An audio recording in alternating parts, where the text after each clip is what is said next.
The White House was recently bragging that border crossings are at an all-time low. Why is that? Oh, that's right, because no one's coming to fucking America anymore. You know, our current government isn't exactly the friendliest to people that don't speak the King's English. It's not just illegal border crossings that are down. International tourism in the United States has fallen like a fucking rock. In March, overseas arrivals dropped by more than 11% compared to the year before. Western Europe saw a 17% decline. The Americas down 24%. Flights that used to be packed are now running real fucking light. The reason behind these declines is pretty fucking simple. The global perception of the United States has changed recently since the election. His threats, along with horror stories of travelers to the States, have led European nations, along with Canada, to issue travel advisories to the United States. These tourists no longer... Di berbagai bandara dunia, pemandangan tak biasa muncul. Kursi-kursi kosong di pesawat tujuan Amerika. Terminal sepi. Para turis yang dulu berbondong-bondong ke negeri Paman Sam, kini mulai mundur. Dari Kanada hingga Meksiko, penurunan wisatawan mencapai angka 2 digit hanya dalam 1 bulan. Tak hanya itu, negara-negara Eropa Barat, Asia Selatan, dan Amerika Selatan pun mencatat penurunan serupa. Bahkan kota seperti New York, ikon pariwisata dunia, ikut terdampak. Gambar-gambar viral memperlihatkan pesawat internasional nyaris tanpa penumpang, seperti yang dialami Shauna Messenil, penumpang asal London yang terbang ke Chicago. Ia tak percaya seluruh baris tempat duduknya kosong. Katanya, ini benar-benar aneh. Saya belum pernah naik pesawat yang begini sepi. Sesuatu memang berubah. Selama bertahun-tahun, Amerika identik dengan mimpi. Langit kota dipenuhi gedung pencakar langit, selebritas Hollywood, hingga destinasi impian seperti Grand Canyon atau Times Square. Tapi kini, citra itu mulai pudar. Untuk pertama kalinya dalam beberapa dekade, Amerika bukan lagi magnet utama pariwisata global. Dulu, wisatawan datang bukan hanya untuk tempatnya, tapi untuk apa yang dilambangkan Amerika. Kebebasan, inovasi, dan harapan. Sekarang, banyak yang mulai ragu. Dan keraguan itu tidak keras, tidak heboh, tapi terus tumbuh, perlahan. Perjalanan bisnis tertunda, pertukaran pelajar menurun, rute penerbangan antar negara diam-diam dihapus. Data terbaru dari US Travel Association memperkuat hal ini. Kunjungan dari kawasan utama seperti Eropa Barat turun drastis. Apa penyebabnya? Bukan satu kejadian tunggal, melainkan kombinasi banyak faktor. Salah satu yang paling mencolok, krisis kepercayaan. Di Eropa dan Asia, keluhan tentang pengalaman masuk ke AS makin sering terdengar.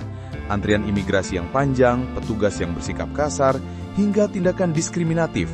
Banyak yang ditolak masuk meski memiliki visa sah. Ini bukan sekedar rumor. Kejadian-kejadian itu dilaporkan media, dibagikan di media sosial, dan jadi bahan diskusi publik. Di Jerman, pemerintah bahkan memperbaharui imbauan perjalanan setelah beberapa warganya, termasuk pelajar, ditahan di Bandara AS. Kementerian Luar Negeri mereka menyatakan bahwa memiliki visa kini tidak menjamin bisa masuk. Di Jepang, penyiar nasional NHK melaporkan insiden-insiden serupa. Turis dan teknisi ditahan berjam-jam tanpa penjelasan jelas. Dunia usaha dan akademik Jepang mulai gerah. Sementara itu, Australia mengeluarkan peringatan resmi soal ketidakpastian di perbatasan AS. Agen perjalanan terbesar di negara itu, Flight Center, melaporkan penurunan 16% untuk tiket ke Amerika. Di saat yang sama, pemesanan ke Jepang dan Selandia Baru justru meningkat. Cerita dari para pelancong Australia makin memperparah keadaan. Salah satunya seorang ibu dan anak yang ditahan berjam-jam. Si anak bahkan harus menjalani interogasi tambahan dan dibawa ke pusat detensi federal. Media Australia seperti news.com.au menuliskan kisah wisatawan yang dipaksa membuka dompet mereka atau langsung dideportasi. Ini bukan soal liburan, ini soal citra. Dulu Amerika adalah simbol optimisme. Sekarang, banyak yang melihatnya sebagai sumber ketidakpastian. Politik luar negeri, tarif dagang tinggi, dan konflik diplomatik ikut memperkeruh suasana. Dampaknya langsung terasa. Penerbangan dibatalkan, asuransi perjalanan naik, dan rasa aman menurun. Kanada pun tidak tinggal diam.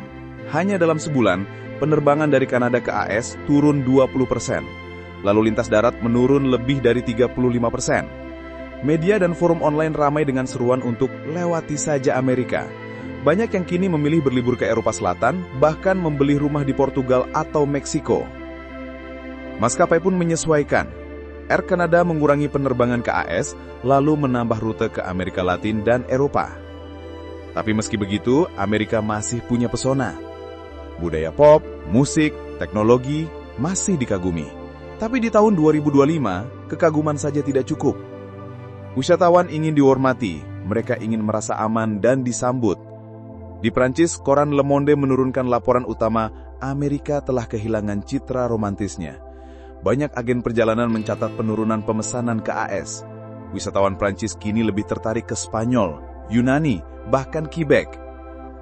Survei menunjukkan lebih dari 70% warga Prancis punya pandangan negatif terhadap kepemimpinan Amerika, sebuah sinyal kuat. Bisakah tren ini dibalik? Ya, bisa. Tapi tak semudah membuat iklan promosi. Amerika harus mulai dengan membenahi cara mereka menyambut orang asing, mulai dari memperjelas politik imigrasi, melatih petugas agar lebih berempati, dan bekerja sama dengan konsulat luar negeri. Karena pariwisata bukan hanya soal uang, ini juga soal diplomasi, soal cerita, soal bagaimana dunia melihat dan merasakan sebuah negara.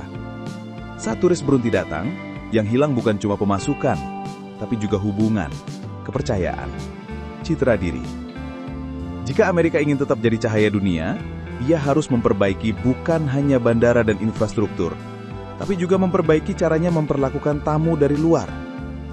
Mungkin semuanya harus dimulai dari satu hal, empati. Karena di balik setiap paspor, ada kisah. Dan setiap kisah layak dihormati.